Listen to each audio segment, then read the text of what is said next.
जय श्रीमन नारायण।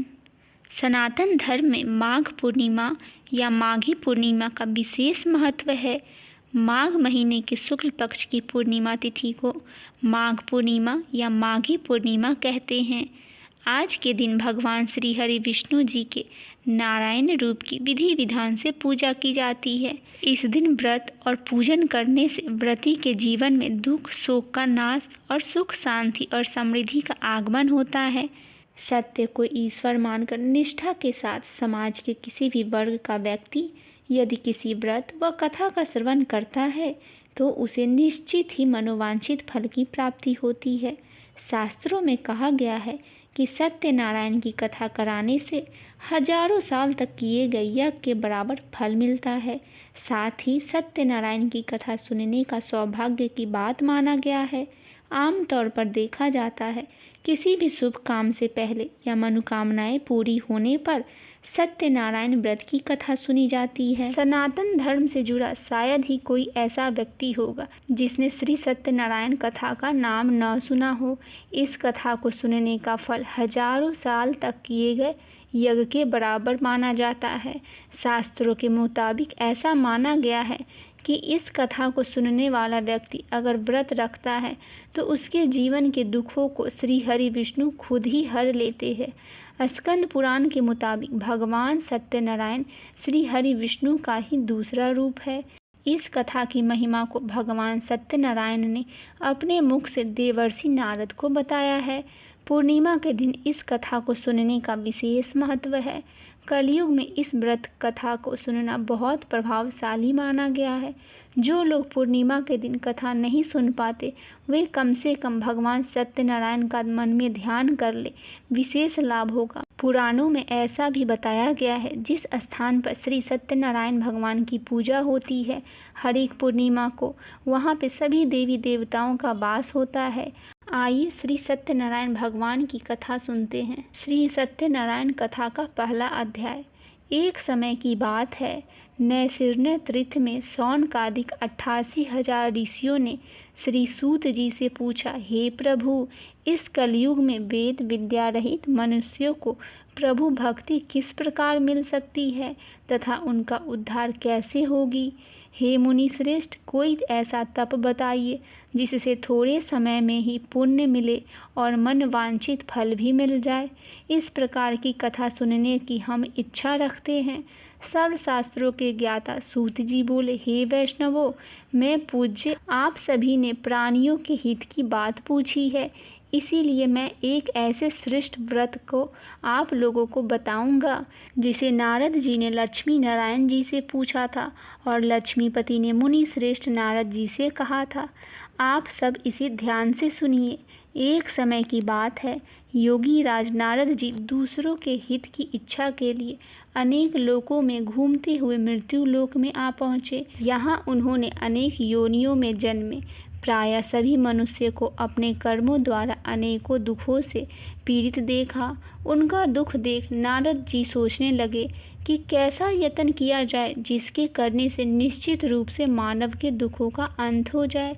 इसी विचार पर मनन करते हुए वह विष्णु लोक में गए।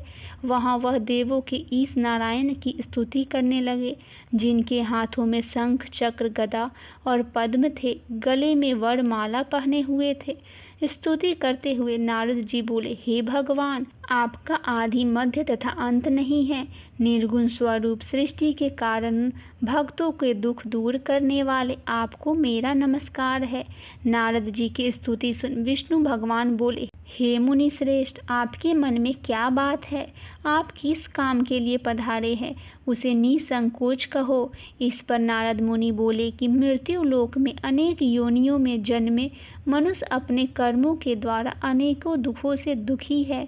हे नाथ, आप मुझ पर दया रखते हैं तो बताइए कि वो मनुष्य थोड़े प्रयास से ही अपने दुखों से कैसे छुटकारा पा सकते हैं। फिर श्री हरि बोले, हे नारद, मनुष्यों की भलाई के लिए तुमने बहुत अच्छी बात पूछी है। जिसके करने से मनुष्य मोह से छूट जाता है वह बात मैं कहता हूँ, उसे सुनो। स्वर्ग लोक और मृत्यु लोक दोनों में एक दुर्लभ उत्तम व्रत है जो पुण्य देने वाला है। आज प्रेमवश होकर मैं उसे तुमसे कहता हूँ। श्री सत्यनारायण भगवान का यह व्रत अच्छी तरह से विधान पूर्वक करके मनुष्य तुरंत ही यहाँ सुख भोग कर मरने पर मोक्ष प्राप्त कर लेता है। श्री हरि के वचन सुन नारद जी बोले कि उस व्रत का फल क्या है और उसका विधान क्या है, यह व्रत किसने किया था, इस व्रत को किस दिन करना चाहिए, सभी कुछ विस्तार से बताएं। नारद जी की बात सुनकर श्री हरि बोले, दुख और शोक को दूर करने वाला, यह सभी स्थानों पर विजय दिलाने वाला मानव को भक्ति और श्रद्धा के साथ शाम को श्री सत्यनारायण की पूजा धर्मपरायण होकर ब्राह्मणों और बंधुओं के साथ करनी चाहिए। भक्ति भाव से ही नैवेद्य, केले का फल, घी, दूध और गेहूं का आटा सवाय ले गेहूं के स्थान पर साठी का आटा, शक्कर तथा गुड़ लेकर वह सभी भक्षण योग्य पदार्थ को मिलाकर भगवान का भोग लगाए। ब्राह्मणों सहित बंधु बांधवों को भी भोजन करवाए। उसके बाद स्वयं भोजन करे, भजन कीर्तन के साथ भगवान की भक्ति में लीन हो जाए। इस तरह से श्री सत्यनारायण भगवान का यह व्रत करने से मनुष्य की सारी इच्छाएं पूरी होती है। इस कली काल अर्थात कलयुग में मृत्यु लोक में मोक्ष की यही एक सरल उपाय बताया गया है। इति श्री सत्यनारायण व्रत कथा का प्रथम अध्याय संपूर्ण हुआ। बोलिए श्री सत्यनारायण भगवान की जय। आइए दूसरा अध्याय की शुरुआत करते हैं। सूत जी बोले, हे ऋषियों, जिसने पहले समय में इस व्रत को किया था उसका इतिहास कहता हूँ, ध्यान से सुनो। सुंदर काशीपुरी नगरी में एक अत्यंत निर्धन ब्राह्मण रहता था। भूख प्यास से परेशान वह धरती पर घूमता रहता था। ब्राह्मणों से प्रेम करने वाले भगवान ने एक दिन ब्राह्मण का वेश धारण कर उसके पास जाकर पूछा, हे विप्र, नित्य दुखी होकर तुम पृथ्वी पर क्यों घूमते हो? दीन ब्राह्मण बोला, मैं निर्धन ब्राह्मण हूँ, भिक्षा के लिए धरती पर घूमता हूँ। हे भगवान, यदि आप इसका कोई उपाय जानते हैं तो बताइए। वृद्धा ब्राह्मण कहता है कि श्री सत्यनारायण भगवान का मनोवांछित फल देने वाले हैं, इसीलिए तुम उनका पूजन करो। इसके करने से मनुष्य सभी दुखों से मुक्त हो जाता है। वृद्ध ब्राह्मण बनकर आए सत्यनारायण भगवान उस निर्धन ब्राह्मण को व्रत का सारा विधान बताकर अंतर्ध्यान हो गए। ब्राह्मण मन ही मन सोचने लगा कि जिस व्रत को वृद्ध ब्राह्मण करने को कह गया है मैं उसे जरूर करूँगा। यह निश्चय करने के बाद उसे रात में नींद भी नहीं आई। वह सवेरे उठकर सत्यनारायण भगवान के व्रत का निश्चय कर भिक्षा के लिए चल दिया। उस दिन निर्धन ब्राह्मण को भिक्षा में बहुत धन मिला, जिससे उसने बंधु बांधवों के साथ मिलकर श्री सत्यनारायण भगवान का व्रत संपन्न किया।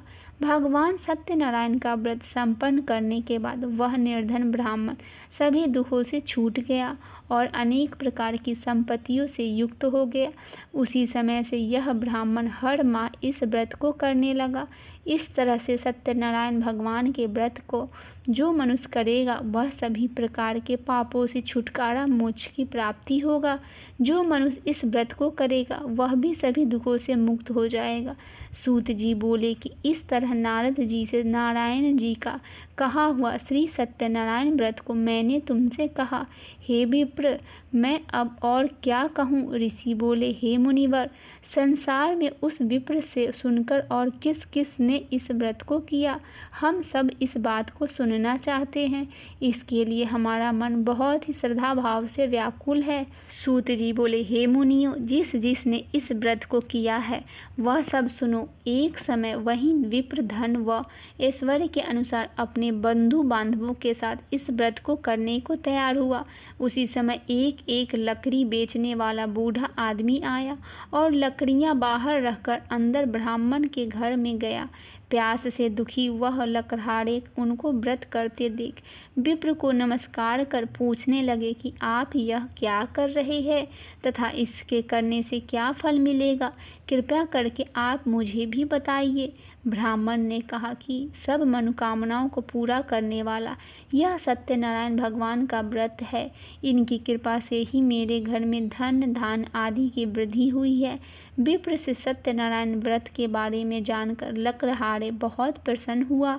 चना अमृत लेकर वह प्रसाद खाने के बाद वह अपने घर गया। लकड़हारे ने अपने मन में संकल्प किया कि आज लकड़ी बेचने से जो धन मिलेगा उसी से श्री सत्यनारायण भगवान का उत्तम व्रत करूँगा। मन में इस विचार को ले बूढ़ा आदमी सिर पर लकड़ियाँ रख उस नगर में बेचने गया। जहाँ धनी लोग ज़्यादा रहते थे उस नगर में उसे अपनी लकड़ियाँ का दाम पहले से 4 गुना अधिक मिलता है। बूढ़ा प्रसन्नता के साथ दाम लेकर केले, शक्कर, घी, दूध, दही और गेहूं का आटा ले और सत्यनारायण भगवान के व्रत के अन्य सामग्रियों को लेकर अपने घर गया। वहां उसने अपने बंधु बांधवों को बुलाकर विधि विधान से सत्यनारायण भगवान का पूजा और व्रत किया। इस व्रत के प्रभाव से वह बूढ़ा लकड़हारा धन, पुत्र आदि से मुक्त होकर संसार के समस्त सुख को भोग कर अंतकाल में बैकुंठ धाम चला गया। इति श्री सत्यनारायण व्रत कथा का 2वां अध्याय संपूर्ण हुआ। श्री सत्यनारायण भगवान की जय। 3रा अध्याय आइए सुनते हैं। सूत जी बोले, हे श्रेष्ठ मुनियों, अब आगे की कथा कहता हूँ। पहले समय में उल्कामुख नाम का एक बुद्धिमान राजा था। वह सत्य वक्ता और जितेंद्रिय था। प्रतिदिन देव स्थानों पर जाता और निर्धनों को धन देकर उनके कष्ट दूर करता था। उसकी पत्नी कमल के समान मुख वाली तथा सती साध्वी थी। भद्रशिला नदी के तट पर उन दोनों ने श्री सत्यनारायण भगवान का व्रत किया। उसी समय साधु नाम का एक वैश्य आया। उसके पास व्यापार करने के लिए बहुत सा धन भी था। राजा को व्रत करते देखकर वह नियम विनय के साथ पूछने लगा, हे राजन, भक्ति भाव से पूर्ण होकर आप यह क्या कर रहे हैं? मैं सुनने की इच्छा रखता हूँ, तो आप मुझे बताइए। राजा बोले, हे साधु, आपने बंधु बांधवों के पुत्रादि की प्राप्ति के लिए एक महाशक्तिमान श्री सत्यनारायण भगवान का व्रत और पूजा कर रहा हूँ। राजा के वचन सुन साधु आदर से बोला, हे राजन, मुझे इस व्रत का सारा विधान कहिए। आपके कथानुसार मैं भी इस व्रत को करूँगा। मेरी भी संतान नहीं है और इस व्रत को करने से निश्चित रूप से मुझे संतान की प्राप्ति होगी। राजा से व्रत का सारा विधान सुन व्यापार से निवृत्त हो वह अपने घर गया। साधु वैश्य ने अपनी पत्नी को संतान देने वाले इस व्रत का वर्णन कह सुनाया और कहा कि जब मेरी संतान होगी तब मैं इस व्रत को करूँगा। साधु ने इस तरह से वचन अपनी पत्नी लीलावती से कहे। एक दिन लीलावती पति के साथ आनंदित होकर संसारिक धर्म में परिवृत्त होकर श्री सत्यनारायण भगवान की कृपा से गर्भवती हो गई। 10वें महीने में उसके गर्भ से एक सुंदर कन्या ने जन्म लिया। दिनों दिन वह ऐसे बढ़ने लगी जैसे कि शुक्ल पक्ष का चंद्रमा बढ़ता है। माता पिता ने अपनी कन्या का नाम कलावती रखा। एक दिन लीलावती ने मीठे शब्दों में अपने पति को याद दिलाया कि आपने सत्यनारायण भगवान को जिस व्रत को करने का संकल्प किया था उसे करने का समय आ गया है। आप इस व्रत को करिए। साधु बोला कि हे प्रिय, इस व्रत को मैं उसके विवाह पर करूँगा। इस प्रकार अपनी पत्नी को आश्वासन देकर वह नगर की ओर चल दिया। कलावती पिता के घर में बड़ी हो रही थी। साधु ने एक बार नगर में अपनी कन्या को सखियों के साथ देखा तो तुरंत ही दूत को बुलाया और कहा कि मेरी कन्या के योग्य वर देख कर आओ। साधु की बात सुनकर दूत कंचन नगर में पहुंचा और वहां देखभाल कर लड़की के सुयोग्य बानिक पुत्र को ले आया। सुयोग्य लड़के को देख साधु ने बंधु बांधवों को बुलाकर अपनी पुत्री का विवाह करवा दिया। लेकिन दुर्भाग्य की बात यह है कि साधु ने अभी भी श्री सत्यनारायण भगवान का व्रत नहीं किया। इस पर श्री भगवान क्रोधित हो गए और श्राप दिया कि साधु को अत्यधिक दुख मिले। अपने कार्य में कुशल साधु बनिया जमाई को लेकर समुद्र के पास स्थित होकर रत्नासारपुर नगर में आ गया। वहां जाकर दामाद ससुर दोनों मिलकर चंद्रकेतु राजा के नगर में व्यापार करने लगे। एक दिन भगवान सत्यनारायण की माया से एक चोर राजा का धन चुराकर भाग रहा था। उसने राजा के सिपाहियों को अपना पीछा करते हुए देख चुराया हुआ धन वहां रख दिया।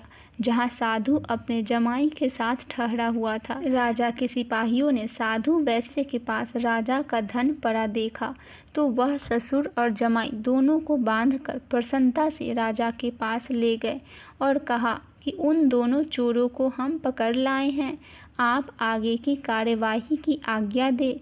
राजा की आज्ञा से उन दोनों को कठिन कारावास में डाल दिया गया और उनका सारा धन भी उनसे छीन लिया गया। श्री सत्यनारायण भगवान के श्राप से साधु की पत्नी भी बहुत दुखी हुई। घर में जो धन रखा था उसे चोर चुरा कर ले गए। शारीरिक तथा मानसिक पीड़ा व भूख प्यास से अति दुखी हो अन्न की चिंता में कलावती के ब्राह्मण के घर गई।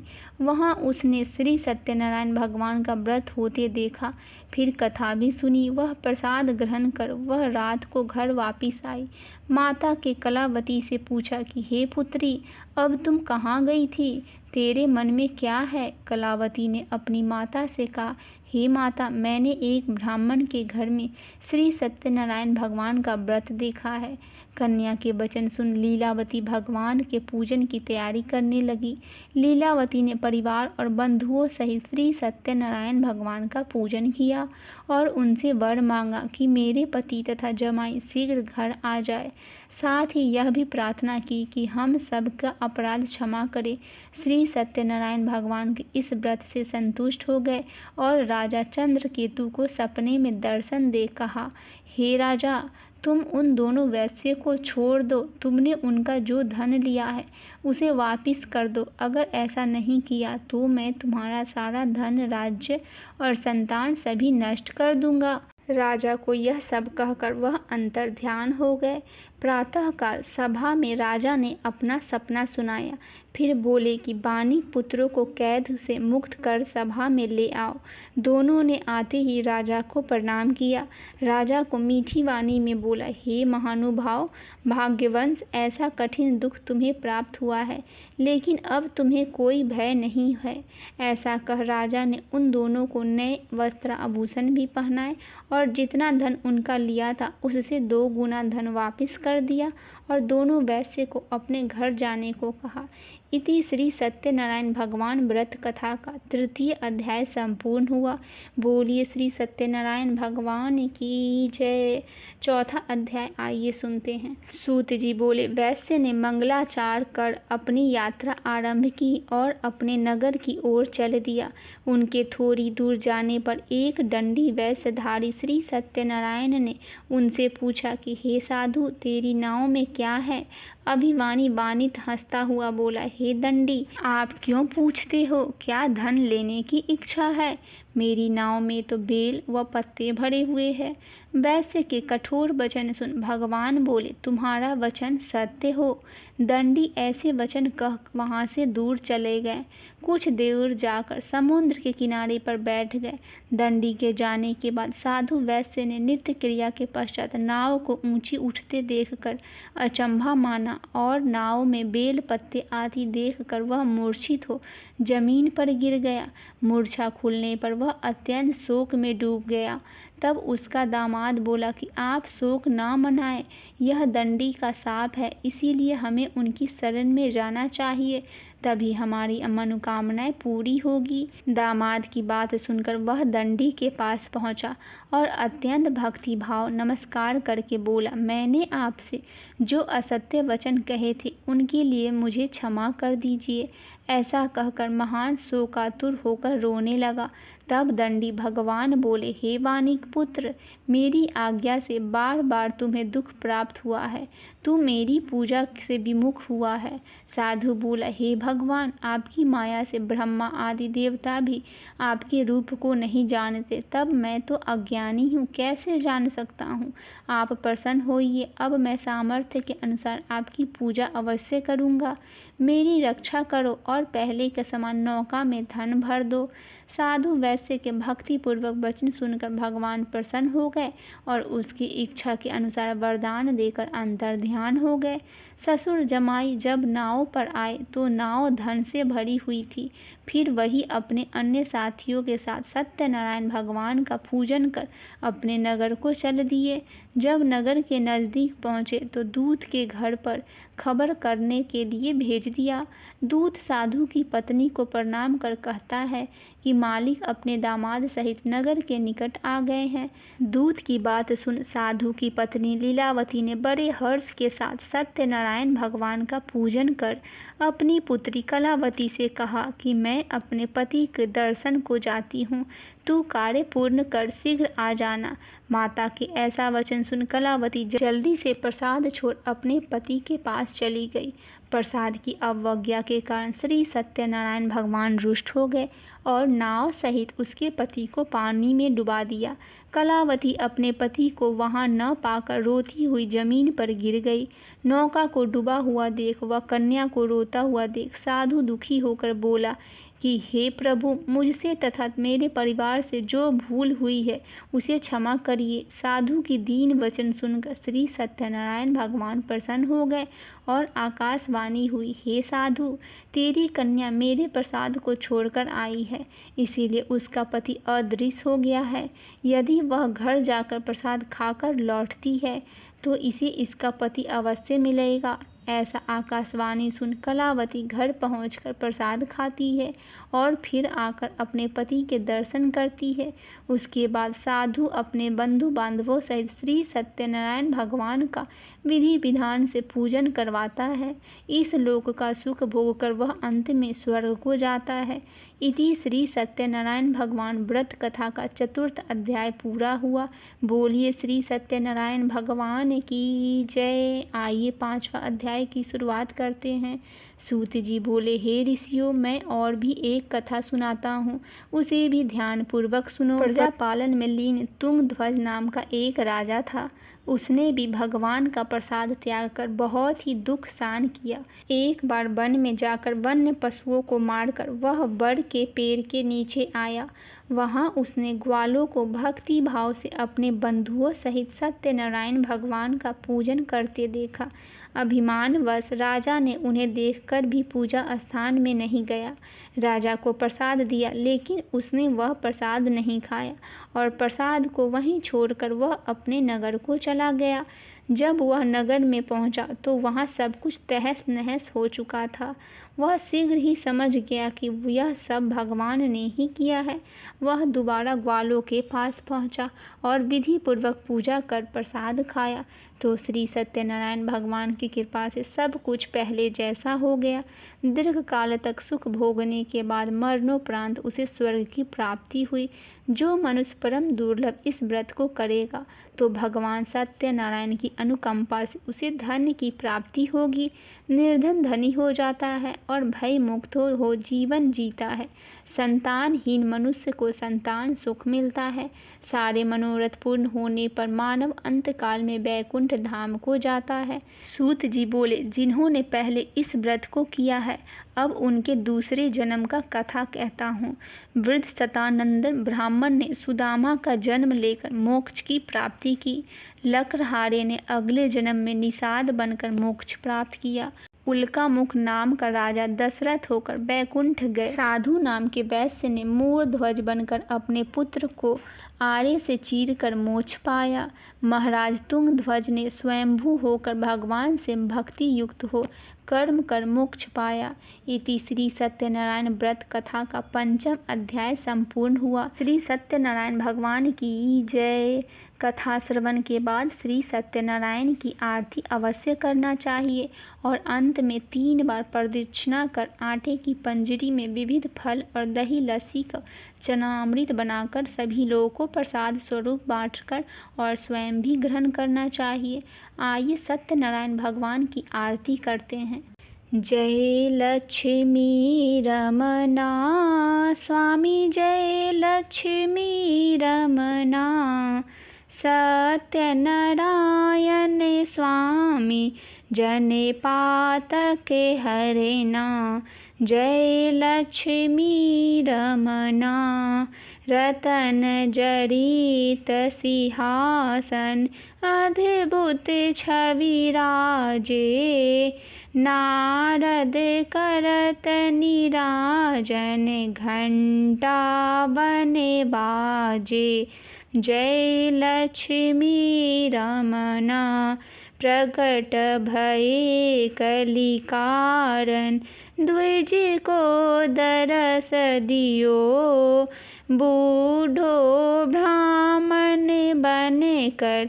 कंचन महल कियो जय लक्ष्मी रमना। दुर्बल भील कठारो जिन पर कृपा करो।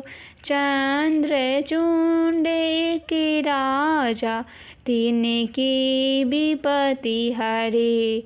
जय लक्ष्मी रमना वैसे मनोरथ पायो। श्रद्धा तज दीन्ही सो भले भोग प्रभु जी। फिर स्तुति कीन्ही जय लक्ष्मी रमना। भाव भक्ति के कारण छिन छिन रूप धरो। श्रद्धा धारण कीन्ही तिनको काज सरो। जय लक्ष्मी रमना ग्वाले बाले संग राजा बन में भक्ति करी। मनोवांछित फल दीनो दीन दयालु हरि। जय लक्ष्मी रमना चढ़त प्रसाद सवायो। कदली फल मेवा धूप दीप तुलसी से राजी सत देवा। जय लक्ष्मी रमना सत्य नारायण की आरती। जो कोई नर गावे तन मन सुख संपत्ति। मनोवांछित फल पावे। जय लक्ष्मी रमना स्वामी जय लक्ष्मी रमना। बोलिए भगवान श्री लक्ष्मी नारायण भगवान की जय। श्री सत्यनारायण भगवान की जय। श्री हरि विष्णु भगवान की जय।